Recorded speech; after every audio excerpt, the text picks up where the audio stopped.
भक्त की गर्दन यदि श्रद्धा से झुके तो ठीक, अगर जबरदस्ती से झुका दिया तो तुम झुकाने लायक नहीं रह जाओगे विद्या। जहां कोई सहायक नहीं होगा वहां हरि आपको दिखाई देंगे, देख लेना। इसलिए हमें कभी भी प्रभु से विमुख होकर कोई भी देवता बचा लेगा ऐसा सोचना भी नहीं कि हम किसी की आराधना करके, ऐसा नहीं, वही आपको नष्ट कर देगा। भरत जी को, जड़ भरत जी को पकड़ ले गए जो चोर लोग थे, दस्यु लोग। उन्होंने देवी जी को कहा, बड़ा भ्रम है यार, वो जगत माता है, अम्मा है सारे जगत की, और बकरे की बलि दे लेते। उनका बच्चा बकरा नहीं हुआ क्या? जब जगन माता है, जगदम्बा है, जगत अम्बा है वो, तो क्या ये छोटे छोटे जीवों को जो बलि देते हैं, क्या उनको ये पता नहीं कि ये उनकी अम्मा है?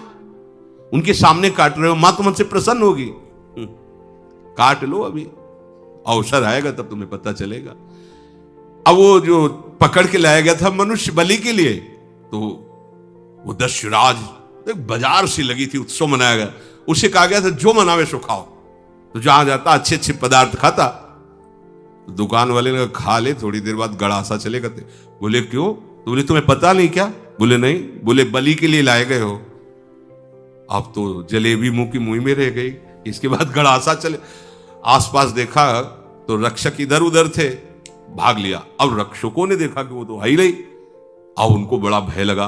अब वहां कोई फोटो थोड़ी खींची गई थी कि बलि किसकी चढ़ानी है। अब वो भागे, महाराज बैठे थे पद्मासन में, जड़ भरत जी ब्रह्माकार वृत्ति, इन्हीं को पकड़ ले गए। बढ़िया तगड़ा तंदुरुस्त है।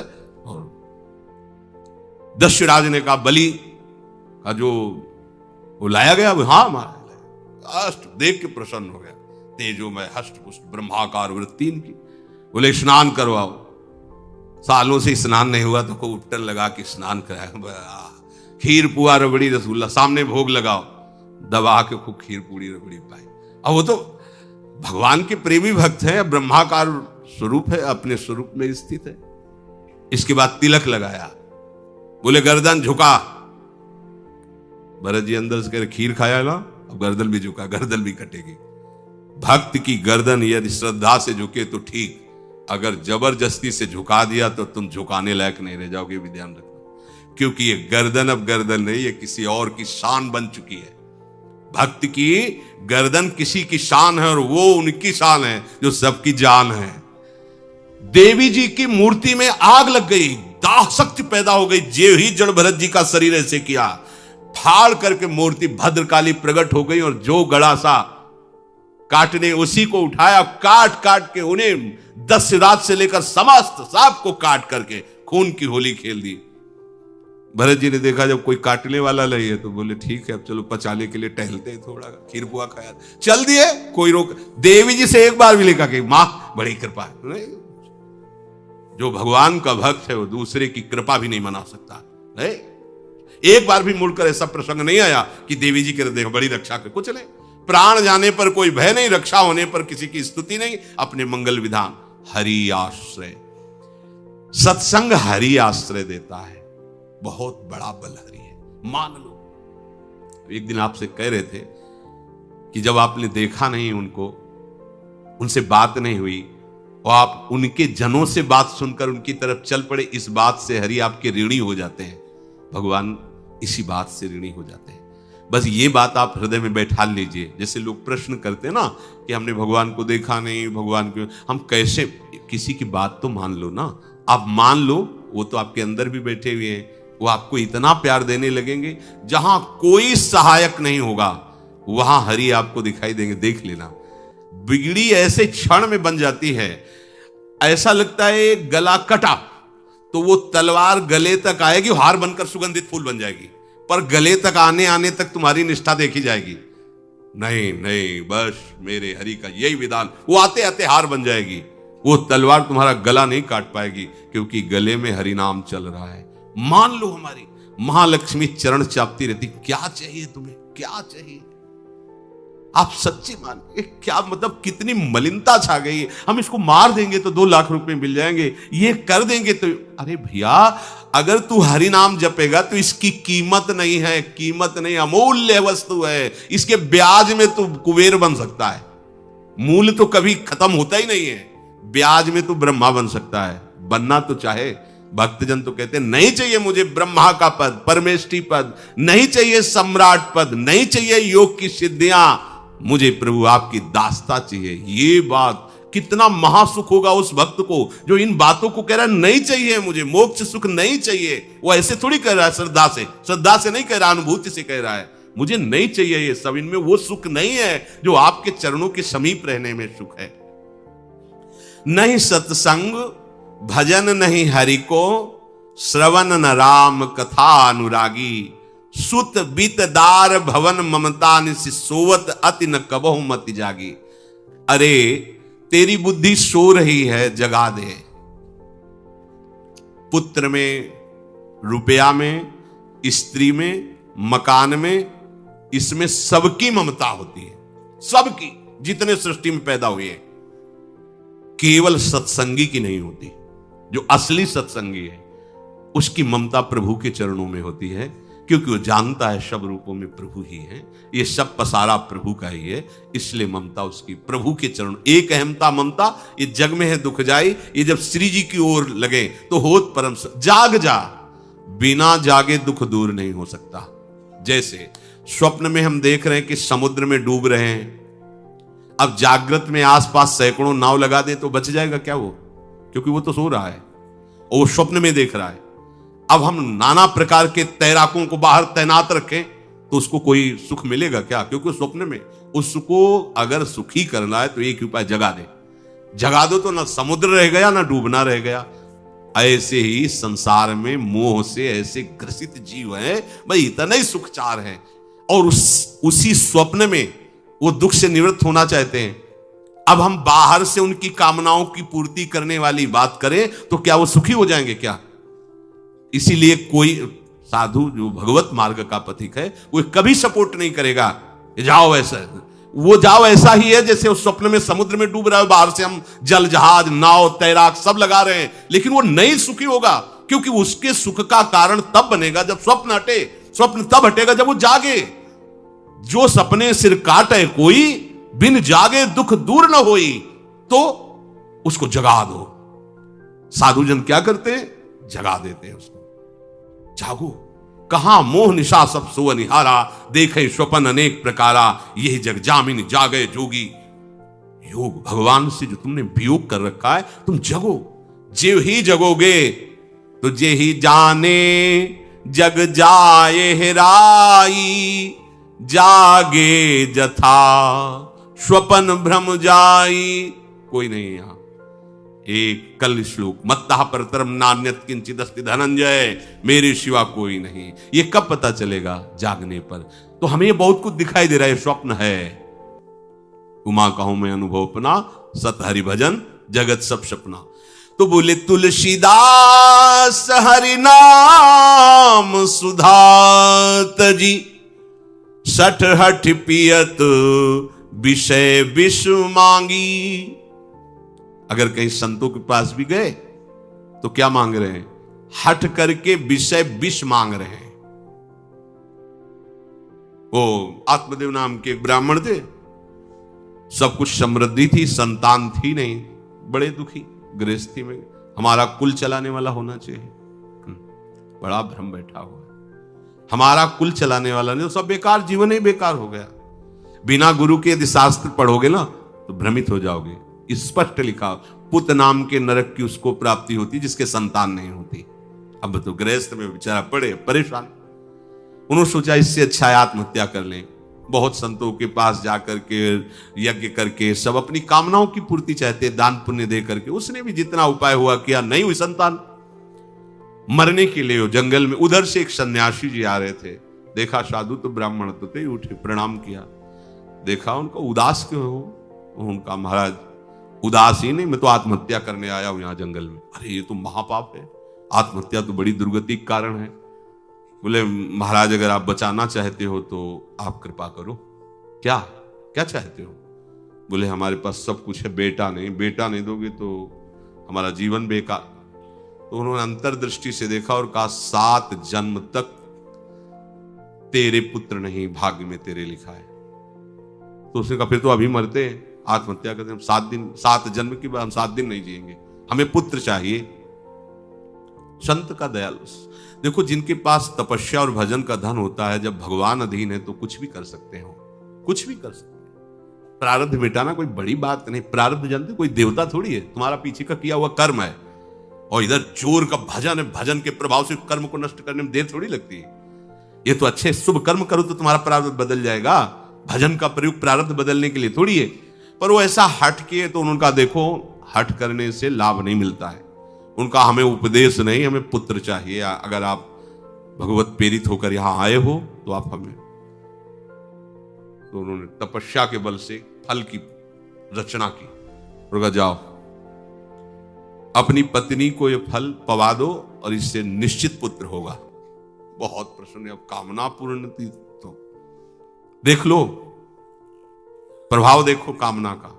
प्रसन्न हुए आए। धुंधुली नाम था उनकी पत्नी का, नाम भी बहुत बढ़िया था, धुंधुली। वो कहा कि देखो ये फल खा लो, तुम्हारी संतान हो जाएगी। बहुत मीठी बात बोलती थी, मृदुभाषी, कपट हृदय। अलग अलग क्षेत्र होता है, हृदय कपट और मुख में मीठी बात। बहुत संभल के व्यवहार करना चाहिए ऐसे लोगों से।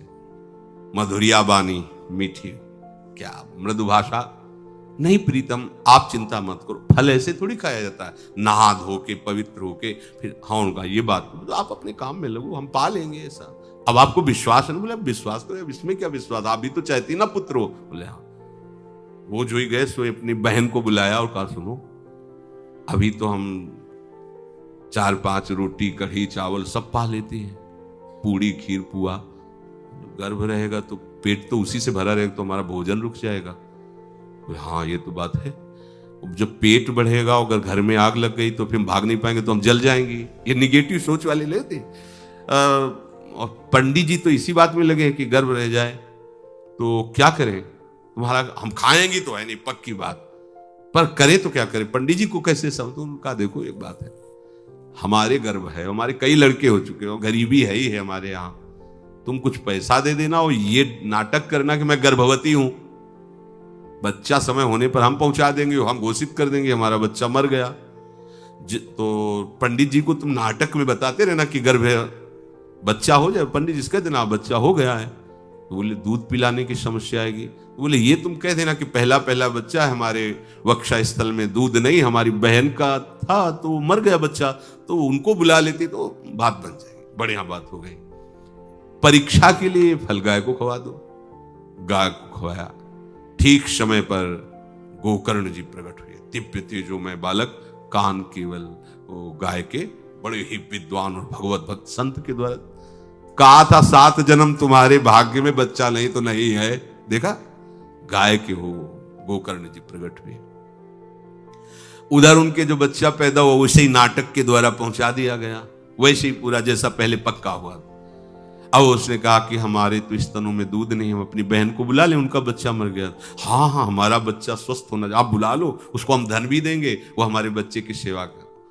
अपने नाम से जोड़ करके उसका नाम रखा धुंधकारी, धुंधुली और धुंधकारी, अज्ञान का साक्षात स्वरूप। और जैसे ही वो अवस्था बढ़ती गई तो उसके पापाचरण बढ़ना शुरू हुए। बच्चों के साथ खेलता, खेलते हुए बच्चों को उठा लेता और कुएं में डाल देता। मतलब घोर अत्याचार। गोकर्ण जी हर समय भजन साधन शास्त्र स्वाध्याय। जब और बड़ा हुआ तो माता जी को अपने डंडों से रोज पूजन करता, पिताजी को गाली लात थप्पड़। पिताजी तो रो पड़े। गोकर्ण जी से कहा कि बेटा हमारी गाय से प्रकट हुए पर भरोसा आप ही का है, बचा सकते हो। तो बोले पिताजी जाओ यहां से, भाग जाओ यहां से, एकांत जंगल में जाकर भगवान श्री हरि का भजन करो। उन्होंने 2 श्लोकों में प्रदेश किया। दूसरा श्लोक ये, धर्मम भजस्व सततम त्यज लोक धर्मान, सेवन सदा साधु पुरुषं जहि काम तृष्णाम, अन्यस्य गुण दोष चिंतन मास मुक्त्वा, सेवा कथा रसम हो नितराम पिबत्वम। हे पिताजी, अब तुम लोक धर्म का त्याग करके भागवत धर्म को स्वीकार करो। एकांत में जाकर साधु महापुरुषों के संग से उनके उपदिष्ट उपदेश के अनुसार आचरण करो। प्रभु की लीला कथा सुनो, ना कोई कामना ना कोई तृष्णा, किसी के गुण दोष का वर्णन मत करना और सदैव भगवत सेवा भावना में रहना। इसी जन्म में तुम्हें भगवत प्राप्त। वो तो उधर गए। इतनी पिटाई की उसने मां की कि मां कुएं में गिरकर आत्महत्या कर ली। फिर तो मनमानी आचरण, कुछ वैश्याओं को रखा और चोरी करके लाया। वैश्याओं ने सोचा किसी दिन पकड़ा जाएगा ये और हम, तो उसके हाथ पैर बांध दिए चारपाई में, ला के मुख में अंगार डाल, वो मरा भयानक प्रेत। कामना ने क्या किया? सर्वनाश। किसी को हरि विमुख होकर कभी सुख मिल सकता है? आप संतों के पास जाइए, अपनी कामना रखिए। हम ये नहीं कहते कि कामना तुम त्याग पाओगे, कामना रखिए, भगवान के पास जाइए, अपनी कामना रखिए, क्योंकि आप कामना से युक्त हैं। पर छूट इतनी दे दीजिए कि जिसमें हमारा मंगल हो वो करना। जैसे नारद जी भगवान से अपनी कामना रखते हैं कि हमारा ब्याह करवा दीजिए, और बाद में एक छूट दे देते हैं कि जेहि विधि होए नाथ हित मोरा। तो हरि को अच्छा लगेगा, गुरुजनों को अच्छा लगेगा कि इस कामना से इसका कोई जीवन बाधित नहीं होगा, वो पूर्ण भी कर देंगे। और अगर लगा कि इसका पतन हो जाएगा तो आप रोते रहो तो भी कामना की पूर्ति नहीं करेंगे। उत्तम बात तो यह है कि कामना हरि की प्राप्ति की करो, वो सर्व सुख स्वरूप है। किसी का अन्य आश्रय, अन्य बल ना लेते हुए अपने श्यामा श्याम के चरणों का आश्रय लेकर निरंतर भजन करो तो ये अनुभव हो जाएगा कि सुख किसे कहते हैं। अभी तुम्हें परिचय नहीं मिला, सुख किसे कहते हैं। सुख सच्चिदानंद है, सुख एक रस है, सुख अविनाशी है। वो सुख सदैव बढ़ता रहता है, घटता कभी नहीं। एक रस होते हुए भी प्रतिक्षण वर्धमानम है, कभी कभी अंत नहीं होता इस सुख का। ऐसे अनंत सुख के लिए हमें मनुष्य जन्म मिला है। प्यारे, इसे मत खोइए। हर समय राधा राधा राधा राधा राधा, और किसी को दुख मत दीजिए। कोई गंदा नशा मत कीजिए, कोई गंदे आचरण मत कीजिए, गंदा भोजन मत कीजिए जिससे अन्य जीवों को कष्ट हो। ऐसा कोई भोजन स्वीकार मत करो। इसी जन्म में आप देख लेना, इसी जन्म में आपको वो वस्तु मिल जाएगी, निहाल हो जाओ।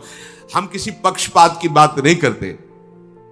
अगर इस छाती को बचपन से अभी तक ऐसा, तो हम कह देते कि भाई आगे कुछ भी हो, कोई भी हमारी गलती हो, हम ये मान सकते हैं। पर हमें ये पता चला कि बचपन से आज तक जलता ही रहा, कभी शांति नहीं मिली, भागता ही रहा, पर कभी विश्राम नहीं मिला। और हम ये आपको कह रहे हैं कि जैसा प्यार प्रभु वैसा अन्यत्र कहीं कभी कहीं नहीं मिला। और प्रभु के प्यार का मूर्तिमान स्वरूप हमारी प्यारी जू, निहाल कर दिया प्रभु ने प्यारी जू के चरणों का आश्रय और उनका परिचय देकर। पूछो बस, यहां वाणी मौन हो जाती है। प्यारी जू तो प्यारी जू, और हम ही नहीं, आप सब महाभाग्यशाली है। वृंदावन आए, राधा किशोरी जू के घर में आए और उनकी चर्चा सुन रहे हैं, उनके सिद्धांत सुन रहे हैं। कहीं ना कहीं आपके अंदर उनकी तरफ बढ़ने की इच्छा भी है। ये बहुत बड़ी बात है। बस इस इच्छा को, इस आशा को इतना बढ़ा लो कि कोई इच्छा न रह जाए, कोई आशा न रह जाए। हर समय निरंतर नाम जप करते रहो। तुलसीदास हरिनाम सुधा तज, भगवान नाम तज कर विष मांगते हो। सूकर श्वान श्रृगाल सरिस जन, जनमत जगत जननी दुख लागी। ए काहे को ऐसी गालियां सुनोगे? ये गालियां है। ए सुअर कुत्ता की तरह जीवन व्यतीत करते हो। धिक्कार तुम्हारी मां को जो तुम्हारे जैसा पुत्र जन्मा। अपनी इंद्री की पुष्टता के लिए दूसरों को मार देते हो, चाहे रसेंद्री चाहे जनेंद्री। इंद्रियों की पुष्टता के लिए जानवर जैसा बर्ताव करते हो। कैसा तुम्हारा जीवन है? केवल एक क्षण के सुख के लिए दूसरे को जला दिया, काट दिया, मार दिया। चाहे रसेंद्री का सुख चाहे जनेंद्री का सुख, एक क्षण के सुख के लिए उसका गला काट दिया, उसको रांध के खा रहे हो, उसके साथ भोग किया, उसको काट के फेंक रहे हो, उसको जला रहे हो। क्या तुमसे तो अच्छा सुअर कुत्ता है कि वो अपनी योनि के अनुसार बर्ताव कर रहा है। तुम मनुष्य योनि होकर ऐसे गंदे काम करते हो। सुधर जाओ, नहीं तो आगे सुधरने का अवसर नहीं मिलेगा। ये मनुष्य जन्म है, सुधर करके सबको सुख प्रदान करने वाले बनो, सबको आनंद देने वाले बनो, तो तुम स्वयं सुख समुद्र हो जाओगे, तुम आनंद समुद्र हो जाओगे। श्री राधा वल्लभ लाल।